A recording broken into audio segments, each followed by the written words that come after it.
Hi, this is Brian Cadd, and you're listening to Retrospectives with John Broughton on KC Radio 97.7 FM.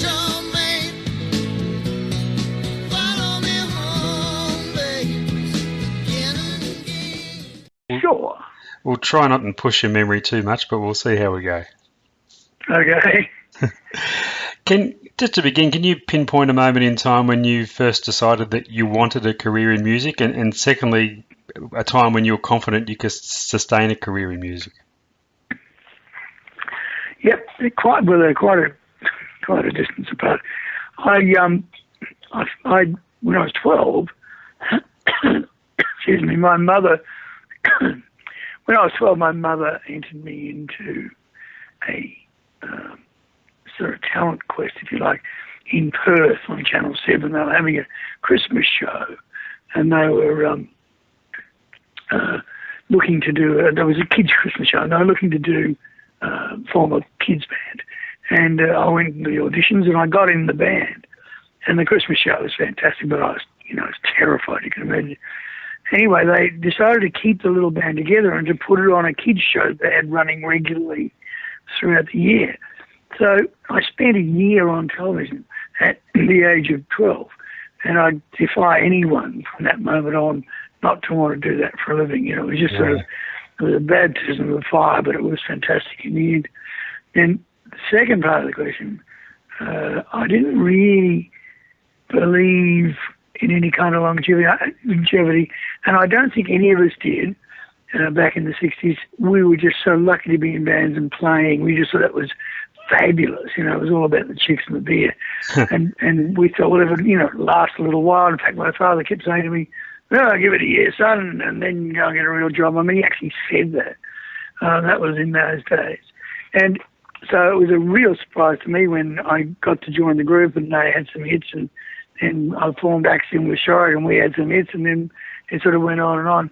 And I think probably not the group, but I think probably Axiom. I think after we had Little Ray of Sunshine, I sort of thought, well, we're doing some things right here, and let's see how long it goes. But I feel like I really want to stay in the business. And to that end, really, actually, I started even back then trying to learn how to be a producer and trying to be more of a songwriter. Speaking of songwriting, I believe Women You're Breaking Me was the first song you ever wrote? Yes. Who could have been more surprised than me? And it really happened in a fabulous way because I'd only just joined the band with Ronnie Charles and Don Moody, but he joined separately to us. And they were immediately asked to record a new album because they'd already had some hits. And so the people who normally wrote the songs, got together and bashed them. They worked away, and because I was a new guy, I got to write with the drummer, who, I don't mean that to sound how it sounded, all you drummers, but he hadn't written anything either. Anyway, I was sitting there one day, and he was just fiddling around with a tick thing, and I put the chords against it, and before you know, we had a song, and we were a bit nursery rhyme-ish, so we didn't really sort of think about it much, and the other guys were in there trying to write, Let It Be or something.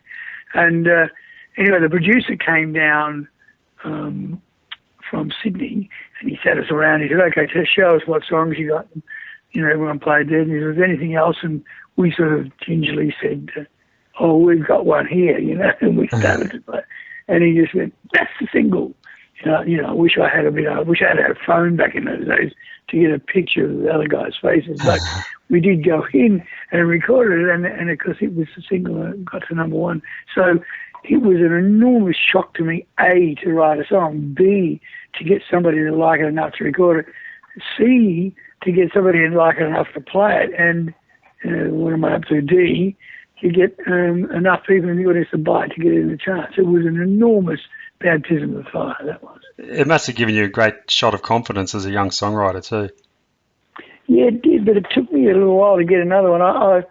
I think what happens is that, you're flushed with the first glow of success, and then, of course, everything I wrote after that was absolutely, sensational and deep and stunning and fabulous. And, of course, they weren't. but you get enough confidence to do a lot of wrong things for a while until you figure it out. So I sort of got the hit first and then had to really learn how to write songs after that. But, it worked, and going to England with the group and being amongst that industry over there really taught me so many things. Like so many Australian bands, you did that trip to England with the group, and there's so many tales of bands coming back with their tails between their legs. So how difficult was it for an Australian band to get any sort of notice over there? I think it was almost impossible, but I think it was as much to do with us and our attitudes and our lack of knowledge and our lack of lack of knowledge, I guess, and confidence in that world over there. In actual fact, we were as good as most Australian bands were. We were as good as most of the bands were around there. But in London, you go to clubs, you look at watch a band, you think, well, we're better than that. we can do more things than that, and we're more original and and everything. But getting from there into a real situation with a real record contract and real producers and the optimism and the positivity, that was the thing that killed most of us. And also, it wasn't a very normal thing to do back then. Now people get on a plane and go away for 3 weeks and don't like it and come back and then they're off again somewhere else. But back in those days, with 6 weeks in a leaky boat, as Neil Finn said, and I think what happened was that we were very young, and when it started getting a bit hard, people would just say, "Oh, hell, I'm going home." We can go back there and we could be stars back there. Why are we making it so hard for ourselves here? The irony of that often was that the Australian audiences back then, they don't do this anymore, but back then it was very much the concept that if you went overseas, you were in fact running away and leaving them, and therefore their loyalty waned. And so often bands who went over there at the peak, as they were in Australia, would come back a year later and find that everything had moved on. They didn't have the same, cred and leverage that they did the year earlier. So there were quite a number of reasons to worry about being over there for a long time, and one of them was giving up their career here. Of course, one of the last things you would have done with the group was play on The Real Thing for Russell Morris on those particular sessions. Do you have any memories of that? Oh yes, they haunt me. No, they don't haunt me. But they keep coming back because that song is around all the time, and, Russell's my best friends, and so is Molly. And so inevitably at some point when we're all together, the Real Thing stories come back and come out and get another trot. But I do remember them quite clearly, and it was an epic journey. I was lucky enough not to be in it all the time every day. poor old Russ was, and Johnny Young. But I was there for some of the periods after the band tracks, and did some overdubs and things like that. And then right at the end of the mix, when they were just about ready to final mix it, Molly got the idea that he really did indeed want the kitchen sink on the end, so we all had to do silly voices and marching and clapping and all sorts of bizarre stuff. And I reckon, I can't tell you how many songs I've recorded in my life, but that still stands out as one of the most unique experiences. Moving on to Axiom, were you comfortable with that supergroup tag being placed upon that band? Did it put extra pressure on you, something to live up to? Oh, certainly. And no, we weren't happy with it. We just wanted to be a country rock band, we'd been turned on by the band and those sort of American acts, and we just wanted to be one of those guys. But because we all came from famous bands, and the great thing around the world at that time was supergroups, Cream and Traffic, and there was a whole bunch of them that had all been put together from bands, from people who'd come from successful bands. So when Australia got one of those happen to it, the industry leapt on it and said, "Oh, good grief, we've got our very own one here." You can imagine, we went away to the country and rehearsed for 2 weeks, and our opening night was in Sydney at Caesars, which was the biggest club, probably the biggest club in Australia at that time. And we walked out on stage and every single person from the industry was there. And it was probably a very uncomfortable moment. And then the same thing happened 2 nights later in Melbourne.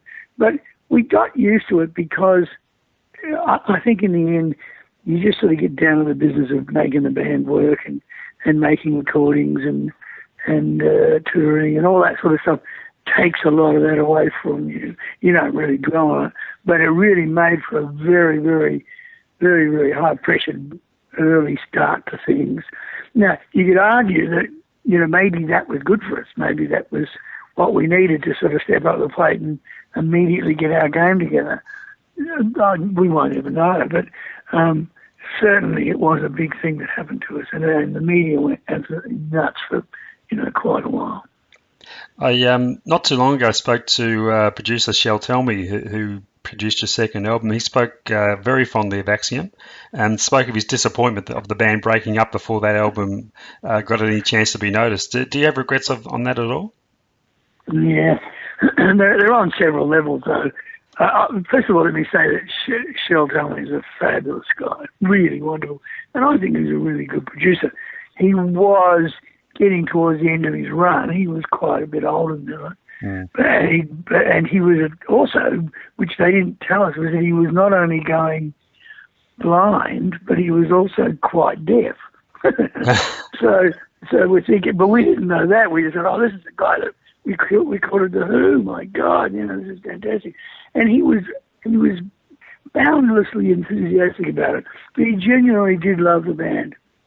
But I think it was really cross purposes because, once again, we shouldn't have even really been in England. We should have gone if we had gone to Los Angeles. In other words, if we'd turned right instead of left, we would have run into the very beginning of the Eagles and the Birds and all of that beautiful country rock music that we should have been fitting in with. Yeah. We went to England where there was no country rock music at all. People had no clue and wasn't interested. But Shel, to his great credit, did really a good job with the songs and, all that sort of stuff. When we came back after we cut the band tracks and done all the vocals, and we left it to him to mix, and we came back to Australia and toured, and then we raced back there and came in and he played us the album, and we all just about burst into tears because over at what we thought was our lovely country rock album with guitars and Hammonds and all those things, lots of harmonies, there was all this brass and strings, and Warner's were no help because they just said, oh, no, well, that's what Shel wants and he knows and he gets hits. Go with it. But Shel was actually really at that point making us like an era that had probably already ended. And I don't mean that as a criticism because that's how he made records. And we actually had that. We'd actually been through that trip in Australia because when we recorded Arkansas Grass and Sunshine and those sessions, we were also surrounded by arrangers at that point. They were forever turning out with trombones and trumpets and things and trying to put them everywhere. So we weren't even understood here, really. Yeah. And, of course, when we broke up because of the record, we just said, this is hopeless. And some wanted to stay there and do other things, and some came home. And because it really broke our hearts. The real strange thing was that Warner Brothers, because we were signed for Warner Brothers around the world, and Warner had just started in Australia, and Paul Turner was running the show, and he fell in love with the album, even though we'd broken up. And he released the album, because it was his right to do that. He released the album, and he called the album If Only, which meant if only they'd stay together.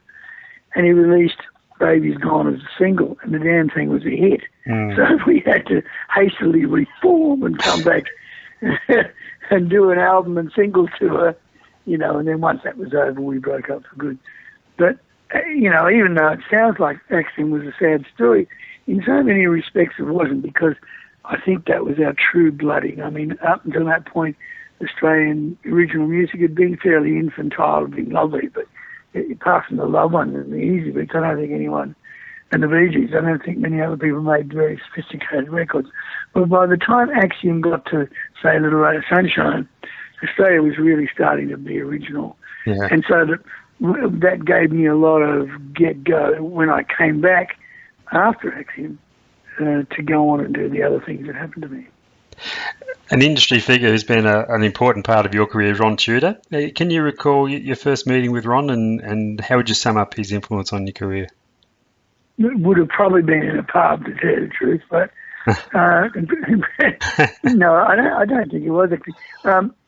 He approached us when Axiom was formed, and he only just started Fable Records. He didn't have very much money, but he had an awful lot of go. And Armstrong had just started, Bill Armstrong had just opened his first little studio in Albert Road. So it was a case of it all coming together, it was just one of those bits where Tudor started Fable and he got a deal with Parlophone, I think we were on, as a distributor. And Bill Armstrong just had Roger Savage arrived and the studio was just finished. So we just went in there and recorded, basically. And I think from that point of view, he also taught us quite a bit about commerciality, because we were terribly serious young insects, who were, looked down on having singles, and we were, this esoteric group that was going to, do all the things that esoteric groups do, which didn't include having hit singles or anything like that. But he was determined. Obviously, he needed to have hits, or he wasn't going to stay in business. And he made both of those things enormous hits. And it really made, we saw firsthand how our life changed across the board, our ability to go in the studio when we wanted to, because we'd made money and we, earned the right, financially and otherwise. But also we played to much bigger crowds for much more money, and there was much more industry recognition and da-da-da-da-da. I mean, it's exponentially better for you.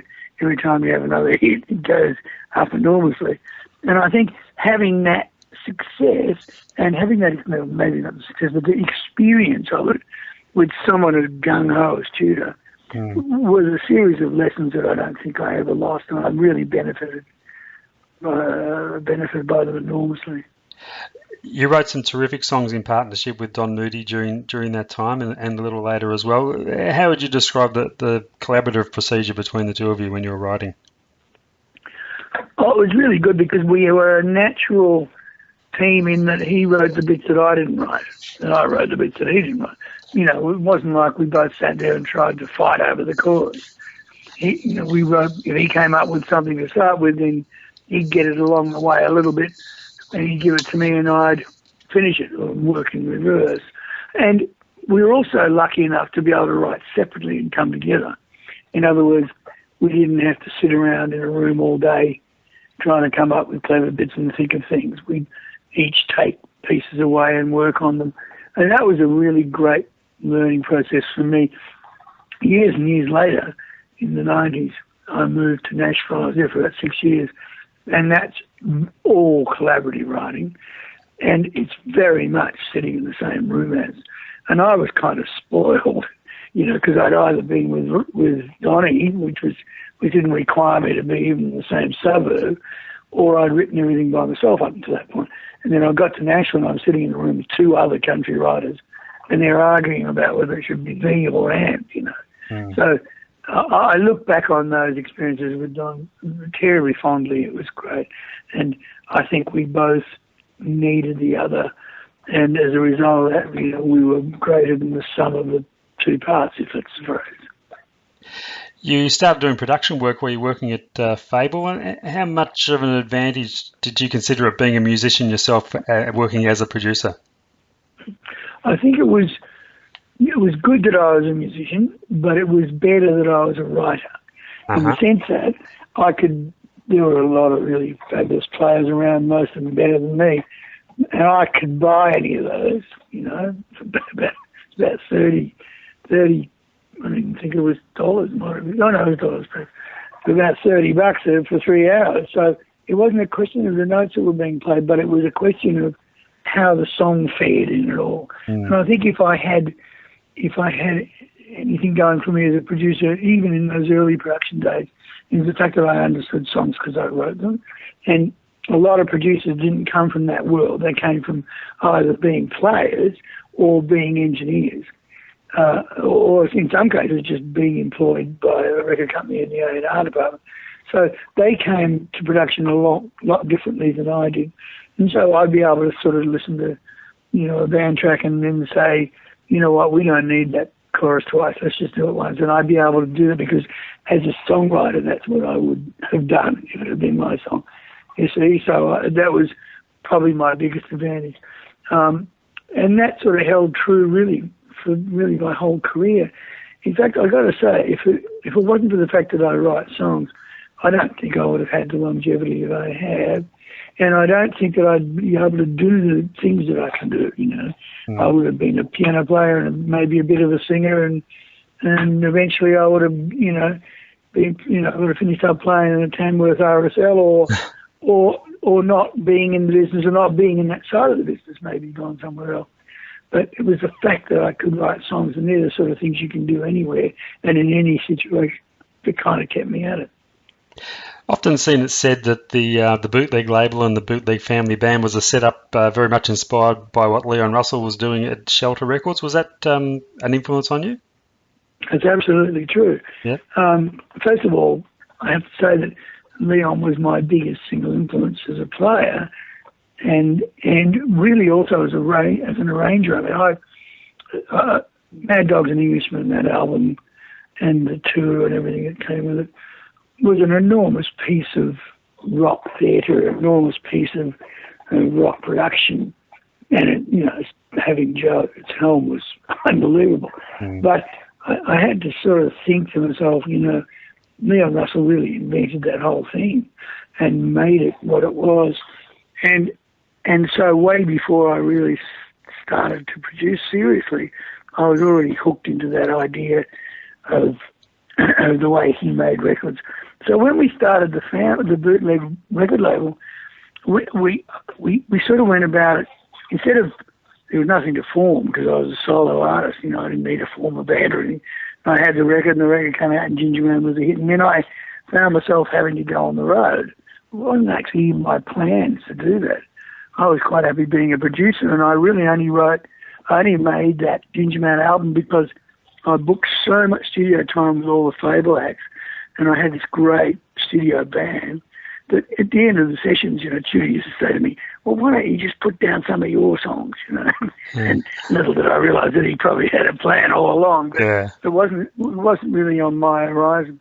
Anyway, at that point, when it was a hit, and we'd had a hit with Mississippi, and I think Bluestone had a Wind and Rain, and, we were doing pretty good as a label, and we were all friends. And that was when I realised that the Shelter model, if you like, worked absolutely perfectly for us. And it also, Ed Nimmerville used to say that what made us reasonably unique back then was that we could play on big stages because we were a whole show, we were 4 or 5 acts and big band, and so we got to do things like the Calder Raceway and Brookvale Oval in Sydney and all those kind of places where most acts up until that point had been playing in clubs and things. So it really changed, it really made a great opportunity, rather, for us to be able to go out as a group ensemble and just play whole evenings where there was only bootleg acts on. And you can imagine, thinking of the other side of the coin, what it must have been like for the local record stores, and therefore what it was like for Tudor. He'd go in, and that town was a bootleg town for that week. And that we sold a lot of product doing that because people came and saw not just me, but all of the acts on the show at one fell swoop. Yeah. Looking back, is there any one song in your catalogue that you take greatest pride in, that you can sit back and say, I'm so glad I wrote that? There are songs that people know that were hits, and out of that set, they're sort of like kids, really. They've grown up with me, and when I go out on stage, I trot them out with me, and everyone expects to see all the kids or to hear all the kids. And I suppose out of the kids, I'm probably I'm probably happiest with Little Ray of Sunshine, and that's got a lot to do with how much it impacted on people, you know. I still get, every single time I play, people come up and say, guys, you know, when I brought little Angela home, we got in the car and turned on the radio, and that was the first song I ever heard. You know, and I have this theory that there's a radio network that only exists outside hospitals, and it only plays that song. Because so many people have said that to me, thousands of people said it over the years. But so I'm very happy with the way she goes out and performs. I like that song for that reason. In terms of songs that I personally, like, some of them are songs that have not even been recorded. Some of them are songs that have been recorded on albums and were never singles. There's a song on the Quietly Rusting album, which was the last. I'm just about to release a new album, but that was the last album I released of original material, and that's a song that I wrote for Joe Cocker, and he didn't record that. He wrote its sister's. He recorded its sister's song, but it's a song called "Answer to a Prayer," and I consider that to be, you know, one of the songs I'm proudest of as a writer. I just think it was, you know, well constructed and very commercial. So you see what I mean? It's sort of different horses for courses in a sense. It depends on on whether you take it overall or whether you take it on the ones that were successful. Talk about your move to America. Did you go over there with a game plan at all? Yeah, you bet. Well, I did in the sense that I went over there with a game plan in the sense that I had been signed to a label in Los Angeles called Chelsea Records. And what was great about that was that most people who went to America went there and then searched around and tried to find a deal and a home for themselves and a publishing deal and a thing. But I actually went in there with a deal already because Tudor had made all the advances, and he actually made a deal by mail and, you know, on the phone. Nobody had ever met anyone. So when I got there, I was able to walk into my record label and get started. It turned out that record label was pretty shaky. It didn't last very long. But then I was signed to Catalogue. But that was my plan, was to be an artist. And I had every intention of letting that kind of take its course and hopefully being an artist that instead of just touring Australia, I could tour America as well. And God knows who else. Hold on. But what really happened was that I had a bit of a go with Capitol. They didn't really find a place for me as an artist, and I don't think I made the right albums for them. And at that stage, I'd been an artist for a long time. You know, I'd been on the road since I was 20, and I was, approaching 30 at that point. But I'd signed a publishing deal, and I was into the world of publishing and the world of songwriting. And really, for the 21 years I was in America, that was what I did. And then eventually I started to build studios, and I became a producer over there and worked with people and got some hits as a writer and really moved into that part of the industry. So much so that it wasn't really until during the 80s that I actually came back and did some shows again. So it was a long time off the road. And it was a real shock to me. I can remember being booked to do the Chevron, and I was absolutely beside myself standing backstage. I didn't think I'd ever going to make it on stage. I mean, fortunately, I played the songs that they knew, and they were really lovely to me, and I got over that hump. But I'd been off stage for so many years. It really freaked me out. One aspect of your time in America that not too many people are aware of, that you were actually a member of the Flying Burrito Brothers for a period of time. How do you look back on that now? Well, very fondly. I lived in Nashville from 1990 to 1996, and I had a studio it was my studio, but I had a production company that was in partnership with a guy called John Beyond, who's probably my best friend over there, and he was the guitar player for the Flying Burritos at that point. And he lived in Nashville, near me. But all the rest of the Burritos lived in California. It was a real accident. Anyway, they wanted to do a new album. They got a deal with an English company, and they wanted to do an album. And John and I had been writing for the Flying Burrito Brothers, but I wasn't in it, you know.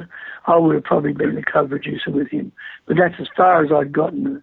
Anyway, the guy who was the lead singer lived in Bakersfield, and he said, you know, I don't really want to come out just to sing the demos. Can you sing the demos and send them to us, and then we'll, you know, go from there and learn them, and we'll go in the studio.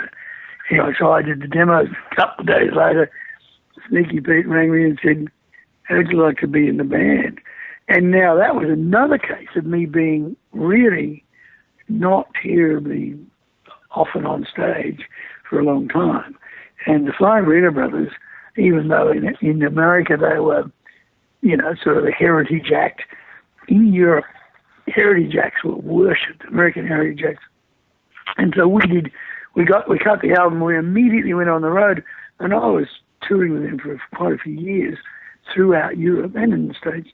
And being a member of such a legendary band was a really amazing experience for me.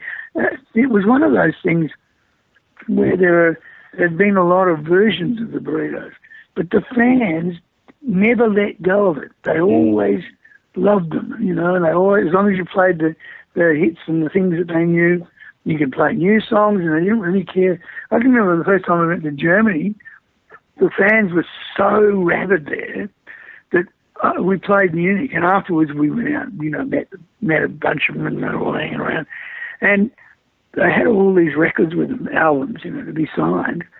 And one guy came up to me, and he had some Flying Burrito Brothers things and the new single, and at the bottom of the pile was the Ginger Man album. I have no idea how he found it, but he knew all about me, and they all did. So that was a great experience, because I didn't have to feel like I was an imposter in a band that was a pretend band. As far as they were all concerned, the Burritos were still very much alive and well. It was a great experience. Have you ever stopped to ponder what path your career would have taken had you not gone to America and spent that time here in Australia instead? I try not to. I try not to think about it, because it was a very, very different industry then than what it is today. When I left for America in 1974, you know, we'd only just got FM, not even properly, really. We only had, you know, a handful of majors down here and bootleg records, and, you know, Gudinska just started his Mushroom Records and was having some success.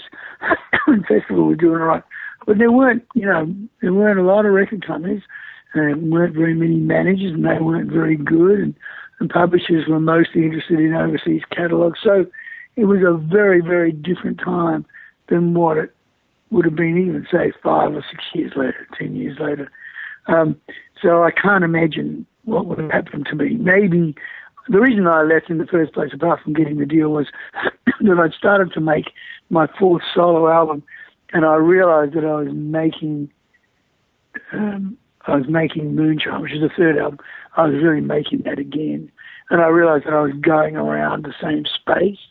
I think probably what would have happened is that I would have not made a successful 4th album or 5th album, and then it would have just petered out, and I would have broken up, which is pretty hard to do as a solo artist. But, so I don't really think, honestly, in answering the question, I do not really ever think about that.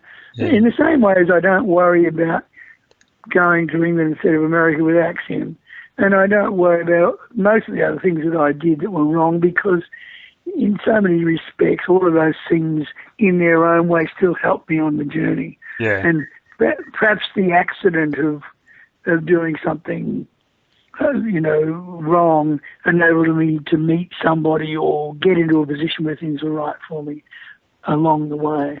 So I'm a Sagittarian. I'm really an optimist in riding around on a horse all the time. So I don't tend to dwell on those things. You've done a great deal of film and television work over the years, contributing music to those mediums. Do you approach those as a songwriter differently than writing for yourself, considering you're writing to a specific theme?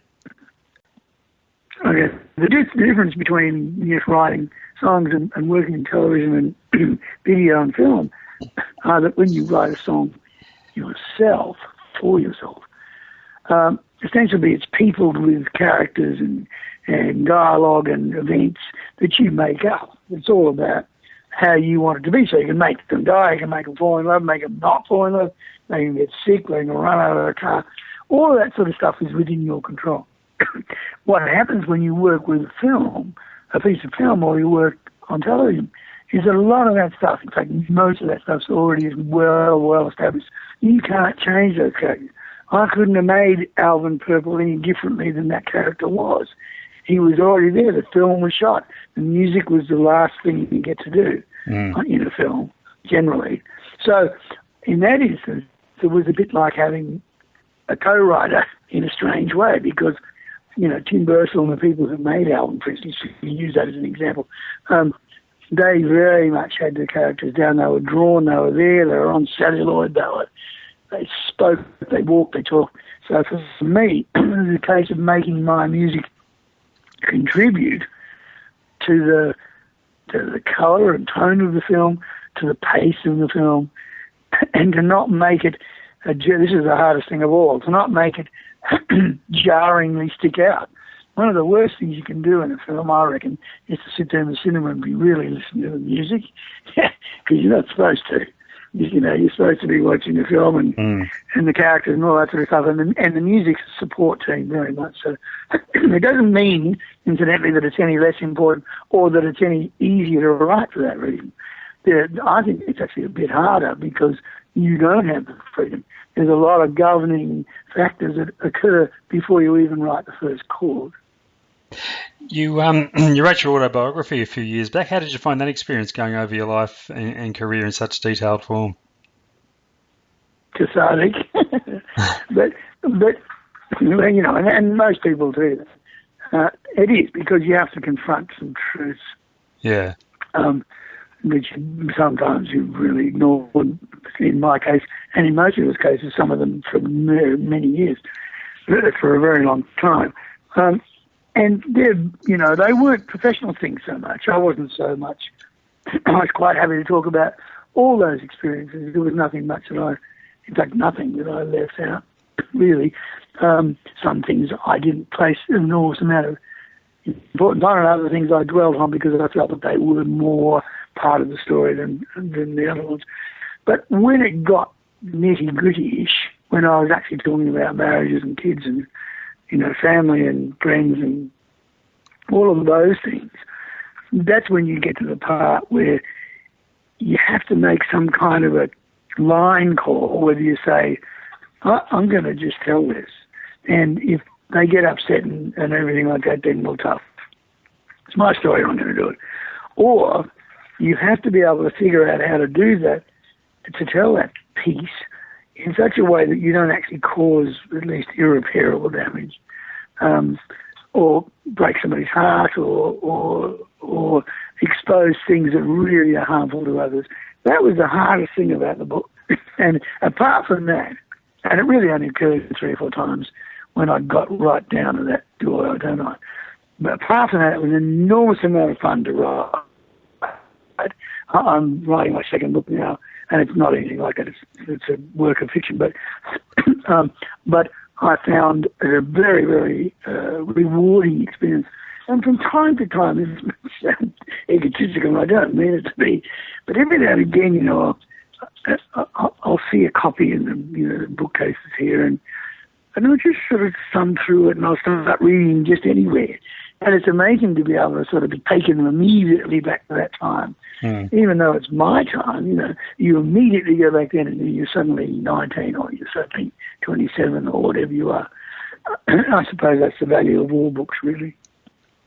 Now, you're about to go on the road again with the Good Times tour with Joe Camilleri and Glenn Sharrock and Kate Sobrano. Have you found, since the success of Long Way to the Top, there's been, I guess, more openings for what they call heritage artists here in Australia? Yeah, I do think so. I think that was a real wake-up call for not only the industry, but for the fans themselves. I mean, they'd sort of gotten a bit lethargic, really, because, they were either used to just going in little groups to see an artist that they liked in an RSL or a club or something, and the young music had overtaken the airwaves and was all about being 16 again. But those audiences, those audiences who came along later at the top, we could see it, we saw it every night, were reminded of what an incredible youth they had and what an amazing time that they lived in and grew up in. And as a result of that, I think they're great, because we played in front of 250,000 people or something in total, and they were all boomers. They weren't any 12-year-olds. They were all boomers. And I think that just generally the boomer audience went, wow, that's right. I remember how fabulous that is.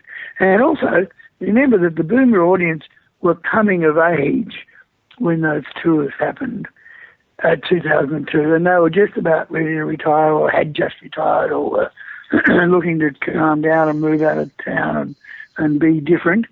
And this just gave them a whole new lease on life. I think I'm so glad you mentioned it, because I think that was a really important factor in turning particularly live music around in this country. If you think about it now, the majority of acts that are out there working, on a regular basis are acts that are older with careers. Yeah. And that's another whole subject and worth another hour, but we won't do. But my belief is that boomer audiences are very well established now. And I mean, Russell and I just did one of those rock the boat things, where you get on a ship, and there was a whole bunch of us, and they were absolutely amazing fun.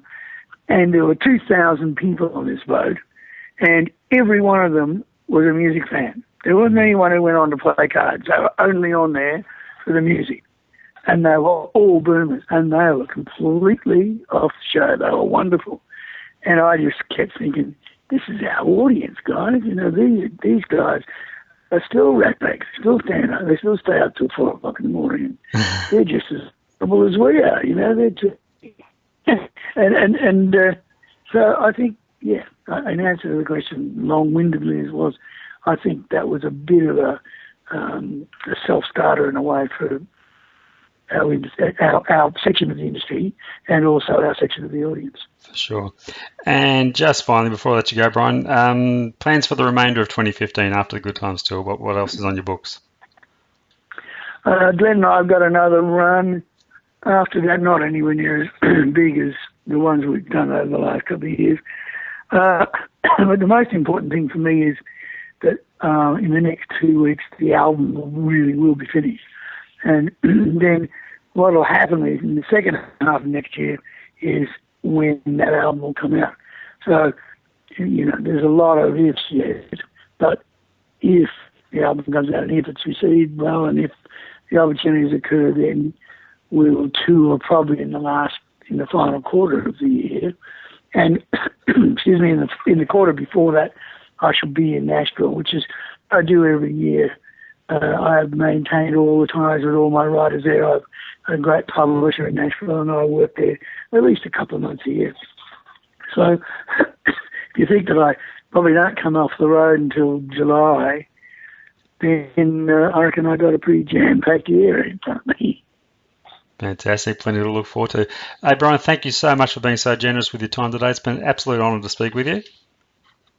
Oh, I hope I wasn't too long-winded, and I tend to go on a bit. No, that's okay. And you'll edit it what you need anyway, won't you? No, we love long-winded here. That's fine. It's fantastic. Oh, long-winded good, isn't it? Okay. It's good. All right. Well, thank you very much. And thanks for all the great music over the years, and I'm sure there's still plenty more in you. God bless, son. All the best. All the best. Bye-bye. Bye-bye.